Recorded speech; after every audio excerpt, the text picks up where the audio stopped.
Hello everybody and welcome to the Thursday edition of Video Clips. It's my last video of the year and I like to end each year with positive ideas about how to make things better in the next year. So I've decided that 2020 is going to be the year that we're going to encourage people to stop talking and start doing in many areas of life.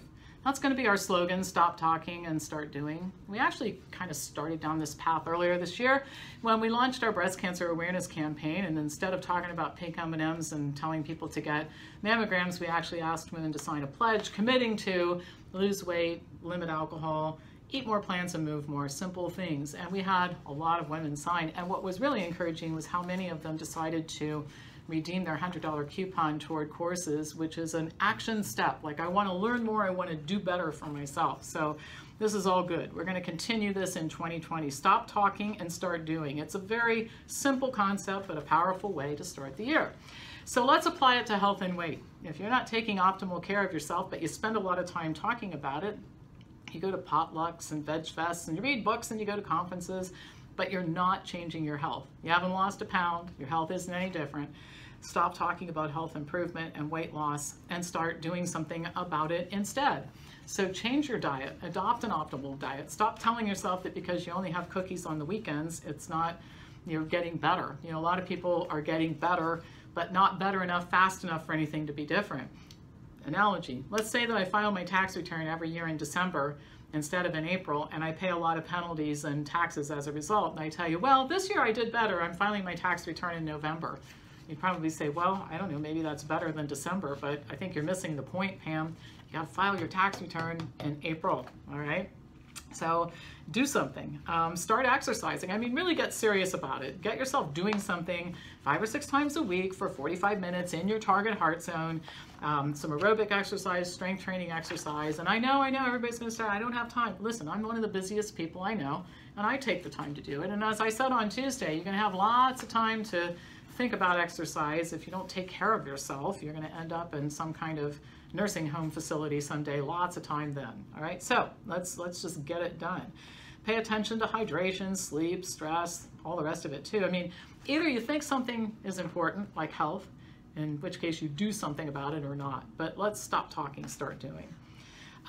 Getting informed. Stop talking, start learning. I mean, if you really want to change things, you can't help if you don't know anything. You need to learn from us or from someone how to read and understand scientific information, how to engage in informed discussions with others, ranging from your own health professionals to elected officials to teachers to community members and so on. I mean, if you're just parroting what other people say, it'll become very apparent, painfully apparent, in fact, when people start asking you questions or challenging you and you just don't have anything to say back. You need to know more, and you need to be able to discuss health issues rationally with others. So if you're a member, take the courses that are included in your membership, and if you're not, consider joining. This year, 2020, we're even going to reward you for doing this. Starting next year, we're going to issue gift certificates to members for between $10 and $25 for each member activity that is completed. These can be applied to our store or credits toward courses. I mean, you can earn free stuff by just doing the things that are part of your membership, regardless of where you live in the world, by the way. You can be in Australia or Papua New Guinea and you can still do all the things that I'm talking about. So if you're a member, we'll even give you a gift certificate if you just call and have a discussion with us about how to earn more gift certificates and get engaged, all right? So email me at pampopper@msn to find out more. Next category, start living life. Stop talking, start doing something about all the things you've wanted to do and you haven't yet done. Choose something small just to get the ball rolling, and then figure out what's stopping you from having a spectacular life and doing the things that you want to do, which might even include a career change so that you can help others with their health. I found there's always a pathway to get what you want if you're willing to invest the time and energy in figuring it out. So stop talking, start living. Stop talking and start getting involved. You know, we collectively are not helpless. As a group, we can be pretty powerful. Politicians, government agencies, employees and their employees, vaccine and drug makers, doctors, teachers, administrators, these types of people can only push us around and take our rights away if we let them, and we've been letting them do it for way too long. Let's make 2020 the year that we stop talking and start taking back control of our health and our children and our government and the medical system. We, the people, have more control than we sometimes think. Politicians can't hold office if we don't vote for them. Schools can't stay in business and get federal reimbursement if we pull our kids out and homeschool them instead. And the medical system can't continue to monopolize medicine if we simply stop agreeing to excessive and ineffective care and demand better choices instead. This involves a lot of things that we have to do something about, including changing licensure laws so that people who aren't doctors can talk more about health, rolling back vaccine mandates, and putting ourselves, we the people, in charge of our bodies and our health and the bodies and health of our children. This can be accomplished faster than you might imagine. Just take a look at what happened in Hong Kong. The events that led to protests in Hong Kong started in April of this year, 2019, when a bill was introduced that would allow communist mainland China to extradite criminal suspects because, and the reason why everybody was so concerned is that based on China's track record, citizens were worried that activists and journalists would be targeted and placed in camps without trials and due process, and this goes on in China all the time.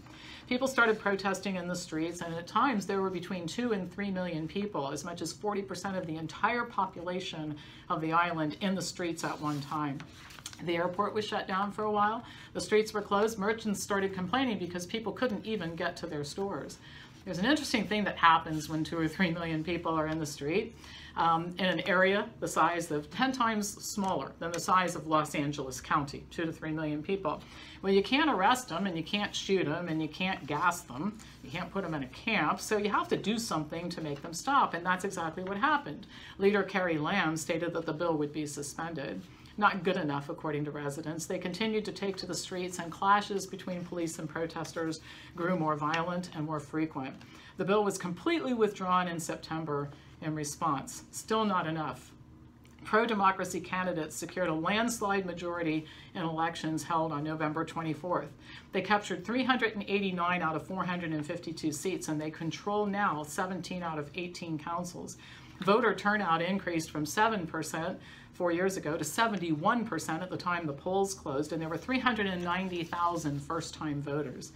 Elections in Hong Kong used to be about traffic and trash collection and other issues, but this election was about one thing: freedom. Think about this for a minute. The problem in Hong Kong started in April, and by the end of November, the problem was solved. 8 months later, not 8 years, not 8 decades, 8 months. We can do this too, but only if we stop talking and start doing, all of us. We make ourselves healthy and strong. We can set an example for others. We make sure we're informed so we can be articulate and accurate when we talk to others, including elected officials. We get involved and we do what it takes to ensure that we have medical freedom in the United States. We unite and get rid of every politician who is not on board and replace that person with somebody who is. And we decide right now, it doesn't matter what party the person belongs to who's being voted out or in, as long as that person supports individual rights and medical freedom for all of us. Entrenched politicians maintain their power because we let them.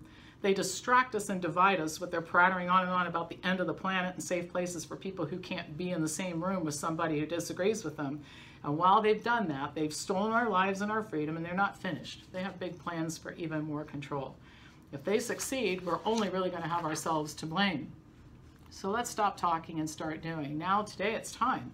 I don't know about you, but I've had it. I am really at the end of my rope. And people say, well, you sound cynical, you sound angry. Well, how are you supposed to sound in view of some of the things that have gone on in terms of taking our rights away as individuals and our medical freedoms away? So I hope you're outraged too. Now's the time, our moment.